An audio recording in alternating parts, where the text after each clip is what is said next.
Saya kemarin mendampingi Kepala Staf Angkatan Darat. Kita kasih oleh-oleh sedikit perjalanan dakwah. Apa yang saya lakukan kemarin? Saya menemani kemarin Jenderal TNI Dudung Abdurrahman. Mudah-mudahan beliau diberikan kesehatan dan panjang umur oleh Allah Subhanahu wa taala. Banyak orang tidak tahu siapa sosok beliau. Banyak orang tidak mengerti. Orang itu katakan tak kenal maka tak sayang. Tak kenal maka tak sayang. Orang saat ini banyak menghukum dengan telinga bukan dengan mata. Menilai seseorang dengan telinga. Dia dengarkan dari bisikan kanan kiri, dia hukumi. Ini contoh orang-orang yang pasti akiu jongkok. Akiu jongkok, hati munafik mungkin. Wallahu a'lam. Hati yang tahu hanya Allah Subhanahu wa taala. Tapi ada ciri-ciri.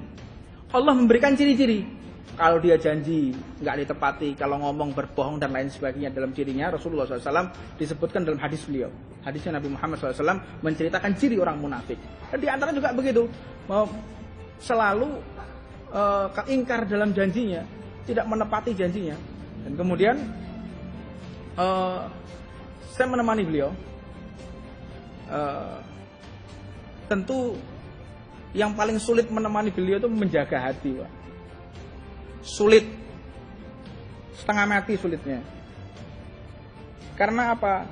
Orang kalau sudah kumpul dengan pejabat nomor 1, tentu ego itu akan naik. Tolong yang batuk-batuk di belakang aja. Saya agak terganggu konsentrasi saya.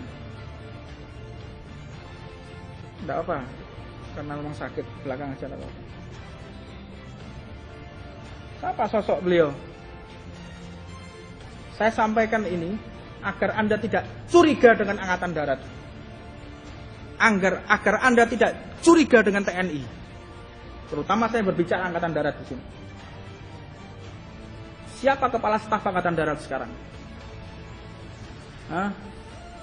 Ini kalau sudah orang mulai mencaci maki, orang sudah mulai mendiskreditkan, suudon, saya akan ceritakan, saya di samping, saya nggak akan menjadi setan bisu.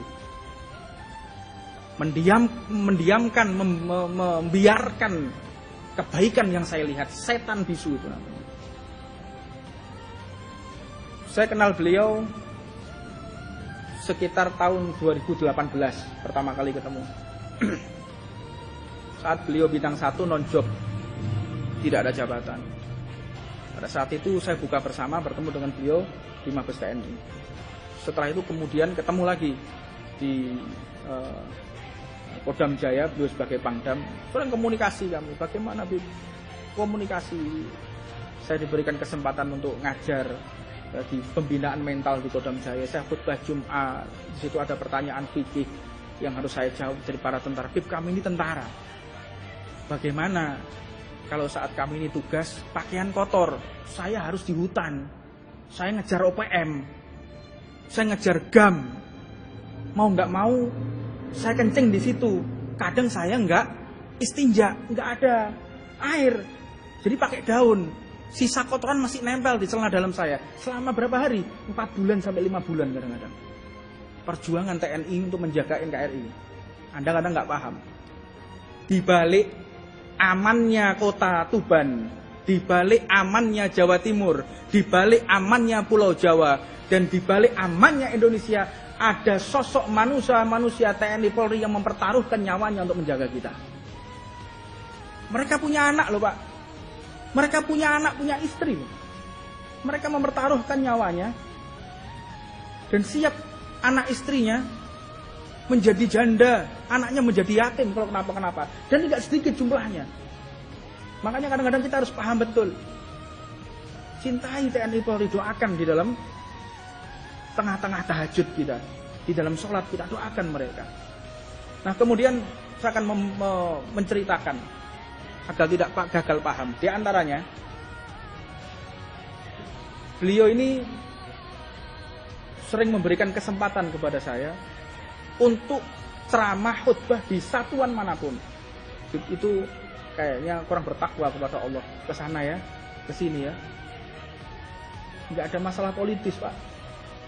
Kalau masalah politik jangan ngomong sama saya bukan orang politik. Saya nggak ngerti politik. Ngomong sama yang lainnya. Ngomong sama saya halal haram kitab, ngomong sama saya. Masalah politik itu urusan mereka. Saya nggak urus. Beliau terlibat politik, beliau nggak ngurus. Saya nggak perlu. Keperluan saya hanya menyampaikan syariat Allah sampai kepada mereka dan kepada para pasukan untuk mengenal Allah Subhanahu Wa Taala, untuk mengerti siapa Nabi Muhammad Shallallahu Alaihi Wasallam. Nggak ada urusannya. Nah, saya akan bongkar. Saya tidak akan menjadi setan bisu. Dan sebetulnya ini untuk konsumsi publik, konsumsi pribadi, bukan untuk konsumsi publik. Man saya bongkar karena saya khawatir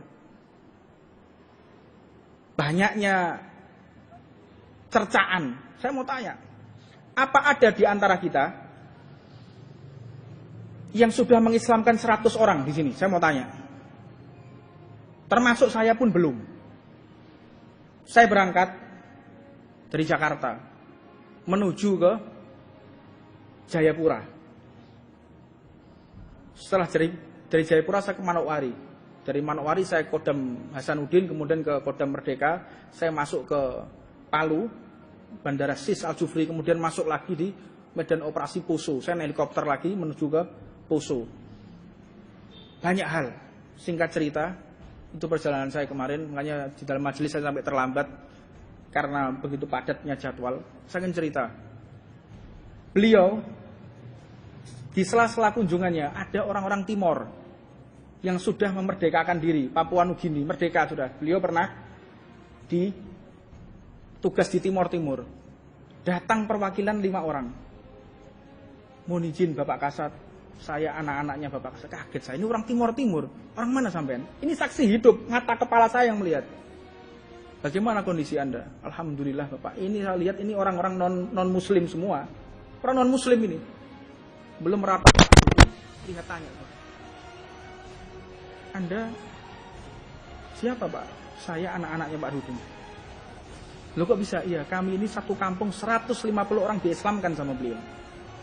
Anda pernah mengislamkan orang? Apa yang Anda perbuat untuk Islam? Perbuatan apa yang Anda lakukan untuk Islam? Saya mau tanya. Kadang mencaci maki orang. Setiap kota yang saya singgahi, beliau punya lebih dari 100 sampai 200 anak yatim. Lebih dari 1000 orang anak yatim yang beliau asuh. Sejak beliau Letnan 1. Sejak beliau Letnan 1, Letnan 2, Letnan 1 sampai sekarang jabatan bintang 4 beliau raih. Ribuan anak yatim dinafkahi langsung dari hasilnya beliau. Apa ada di antara kita? Kadang mencaci maki. Orang biasakan hidup ini jadi hamba, jangan jadi Tuhan. Anda jadilah hamba, jangan jadi Tuhan. Urusan Tuhan itu mencari kesalahan orang, mengkoreksi kesalahan orang. Itu Tuhan, Allah Subhanahu Wa Taala yang mengadili, yang memvonis. Itu Allah, bukan malaikat juga. Raqib dan Atid pun tidak berhak, tidak mengerti ini kapan ikhlas, kapan tidak, kapan politik, kapan siasat, kapan lillahi ta'ala. Malaikat nggak tahu Pak Raqib Atid. Kadang manusia bisa memvonis ini ikhlas, ini tidak. Dari mana kita tahu? Belajarlah dari kehidupan para leluhur kita, para kiai, para habaib, para ulama. Mereka berebut menutup aib orang, tidak berebut untuk membicarakan aib orang. Faedah. Apa faedahnya? Apa manfaatnya buat kita menceritakan kejelekan orang? Apa manfaatnya? Nambah kekayaan kita? Apakah nambah kesehatan kita? Apakah nambah perusahaan kita kalau kita menceritakan aib orang lain? Apa faedahnya? Tidak ada. Yang ada adalah dosa mereka dipindah kepada kita. Faliyatubillah min dzalik. Banyak saya tahu yang tidak mungkin saya bongkar. Bagaimana beliau membela Islam ketika di Poso, ketika dibantai. Pak Dudung yang bela. Tahu Anda? Tidak ada yang tahu. Orang-orang ini. Tidak ada yang tahu. Saya berbicara bukan orang di masjid ya. Yang online di luar sana yang menyimak ucapan ini. Tahu dari mana mereka? Ketika anak-anak kecil waktu pembantaian Poso. Anak-anak kecil. Kakek-kakek, nenek-nenek dikepung oleh orang. Siapa yang berani mempertaruhkan nyawanya? Pak Dudung. Dan yang cerita bukan beliau, orang lain. Saat beliau menjabat sebagai wadannya. Mana tahu kita. Di mana kalian saat umat Islam dibantai? Di mana kita? Lagi ngerokok, lagi ngopi. Umat Islam satu negara dengan kita dibantai kemana? Kemana?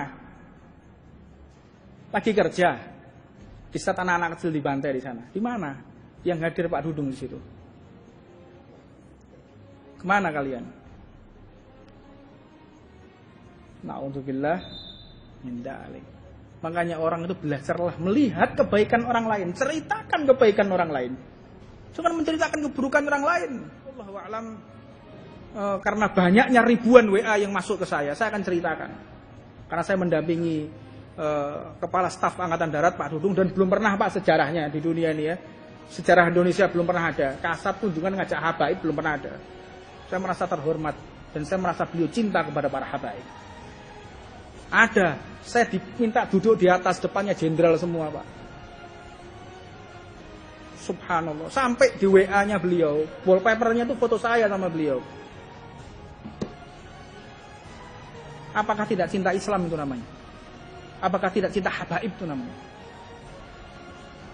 Jangan suudzon, hilangkan prasangka buruk kita kepada siapapun. Mudah-mudahan kita semua diberikan sehat panjang umur oleh Allah Subhanahu wa taala dan dibersihkan hati kita dari kepentingan dunia, dari urusan dunia, sehingga tidak ada yang kita lakukan kecuali hanya untuk Allah dan Nabi Muhammad sallallahu alaihi wasallam. Rabbana atina fid dunya hasanah wa fil akhirati hasanah wa qina adzabannar wa 'alamana masyayikhuna wa rasulana habibuna Muhammad sallallahu alaihi wasallam wa 'alamana masyayikhuna Muhammad sallallahu alaihi wasallam wa 'alamana wa ila hadratin Nabi Muhammad sallallahu alaihi wasallam.